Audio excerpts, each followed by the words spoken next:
Hai, Assalamualaikum. Bertemu kembali kita dalam satu topik terbaru iaitu berkenaan dengan Melanau dan Islam. Jadi pada hari ini saya akan berbincang. Topik ini memang agak sedikit berat untuk anda, tapi insyaAllah saya akan cuba ulas dengan mudah agar anda faham dan boleh hadam apa yang akan saya sampaikan sebentar nanti. Baik, 3 aspek yang saya akan katakan dalam topik kali ini adalah yang pertama aspek kejadian asal-usul manusia, yang kedua adalah berkenaan dengan perubatan tradisional, dan yang ketiga adalah perayaan pesta kaul. Jadi ketiga-tiga ini akan saya ulas dalam topik kali ini, dan ketiga-tiga ini saya akan bercerita berkenaan dengan bagaimana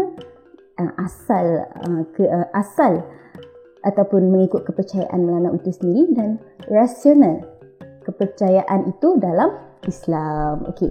Aspek yang pertama, apa? Kewujudan manusia. Okey, kewujudan manusia. Masyarakat Melanau ni ada percaya bahawa turunnya manusia ni adalah daripada seorang lelaki yang bernama Buah. Buah tu dia dengan isteri dia turun ke bumi dan kemudian mereka tinggallah bersama-sama dan akhirnya ada seorang anak. Bila seorang anak, seorang anak tu dia tak sedar yang dia duduk dekat sumpit ayah dia dan ayah dia pun akhirnya dia kan suka mumpit, so ayah dia sumpit, sumpit tak sedar, anak dia ada dalam sumpit tu. Bila anak dia ada dalam sumpit tu, tak sedar, akhirnya anak dia mati dan dah kena sumpit kan. Bila anak dia dah mati, mak ayah dia sedih lah, Buah dengan isterinya sedih lah. Jadi bila dia sedih, akhirnya malam tu dia bermimpi, anak dia cakap kalau nak anak dia balik, dia kena letak batu dekat tepi sungai. Akhirnya mak ayah dia tak dapat buat, akhirnya mereka bertemu di alam kematian ataupun lebih dikenali sebagai matai. Matai. Okey, matai itu maksudnya mati lah kan. Itu adalah sedikit dongeng ataupun cerita berkenaan dengan asal-usul kejadian manusia mengikut fahaman masyarakat Melanau. Melalui kepercayaan tersebut, kita dapat lihat bahawa asal-usul kejadian manusia asal daripada buah, katanya kan, buah, bukan buah makan.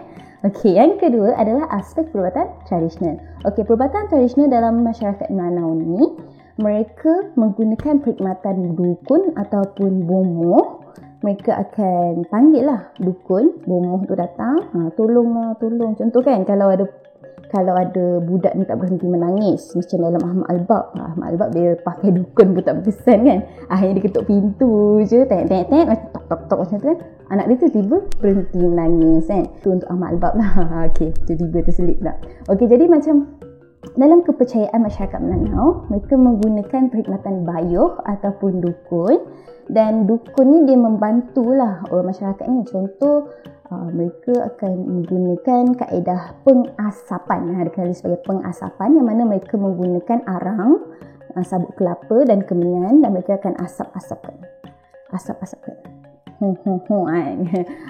gitu kan dekat anak tu, dekat bayi tu, supaya bayi tu berhenti menangis. Dan itu adalah caranya, antara kaedah yang digunakan oleh bayuh untuk membuat anak tu berhenti menangis. So, yang ketiga adalah perayaan pesta kaul. Okey, perayaan pesta kaul asalnya, asal perayaan pesta kaul ni adalah diguna ataupun dibuat untuk menghidangkan makanan kepada ipok, Tuhan laut kan, ipok, untuk serve diorang supaya tanda terima kasih lah kan kiranya.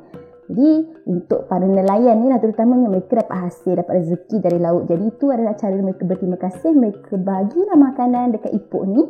Mereka bagi ipok ni makan beras pulut, mereka bagi rokok daun, dan mereka bagi sirih. 3 benda tu dia mereka akan hidang dekat ipok tu.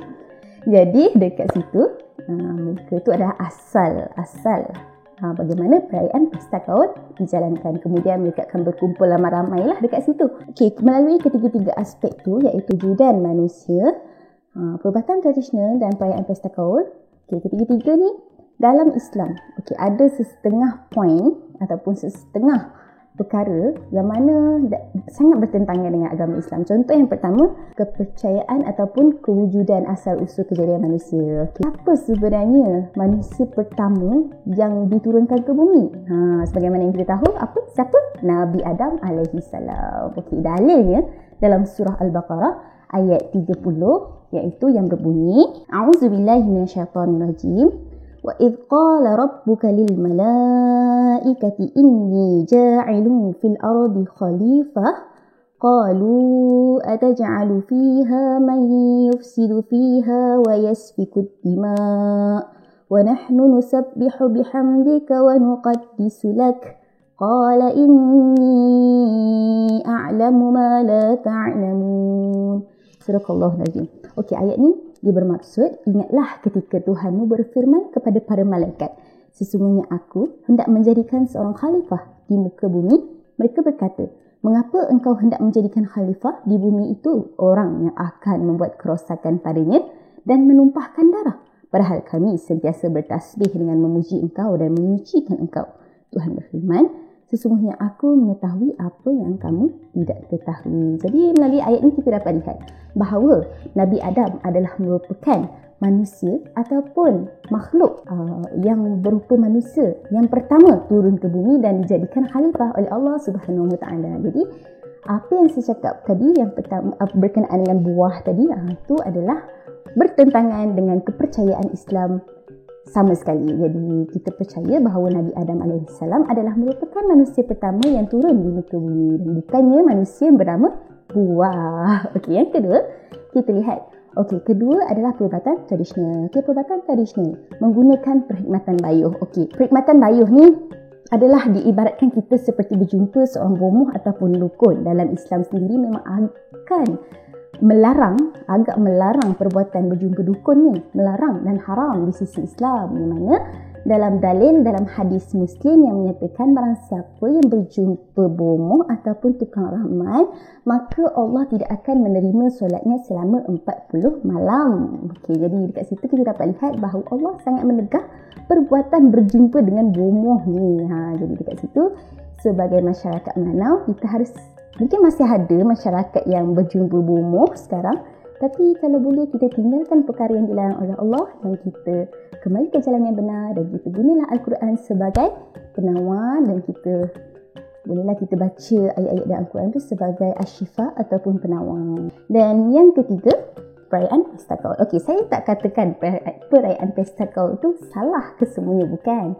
Okey, perayaan Pesta Kaul yang dijalankan sekarang ni, mereka telah ubah suai mengikut perbezaan masa dan peredaran zaman. Jadi kebanyakan perayaan Pesta Kaul ni dia macam itulah, dia orang buat keramaian. Okey, keramaian yang macam dia tak ada dalam unsur sembah menyembah tu. Macam itulah. Jadi sekarang ni mereka dah ubah suai menjadi ada yang berjual dekat situ. So dekat situ kita boleh tambah rezeki lah, kita boleh berniaga. Kalau masih ada yang bertentangan tu, kalau boleh elakkan dan jangan buatlah, sebab itu adalah sangat ditegah, sangat dilarang dari Islam dan itu pentingnya kita supaya kita sentiasa mengikut perintah Allah ni dan kita meninggalkan larangan ni, sebab nanti kita akan risau dekat akhirat, kita tak tahu nak jawab apa. Okay, itu saja video yang akan saya sampaikan hari ini, dan kebanyakan apa yang saya cakap tadi berkenaan dengan adat, berkenaan dengan pantang larang dan sebagainya adalah daripada hasil carian saya dalam jurnal ataupun artikel yang ditulis oleh Dr. Tengku Intan Zarina Tengku Puji pada tahun 2014. Dia dengan rakan-rakan dia et al. Dan nama artikel tu adalah Kepercayaan Etik Melanau dari Sudut Pandang Islam, suatu analisa. Jadi korang boleh cek dekat situ, ada info-info yang dia dah kaji bersama rakan-rakannya. Apa-apa salah silap saya dalam video ni, saya mohon maaf, dan semoga bermanfaat untuk korang dan semoga kita sentiasa memanfaatkan ilmu masa ke semasa, sentiasa meningkatkan ilmu kita. Okey, semoga bermanfaat.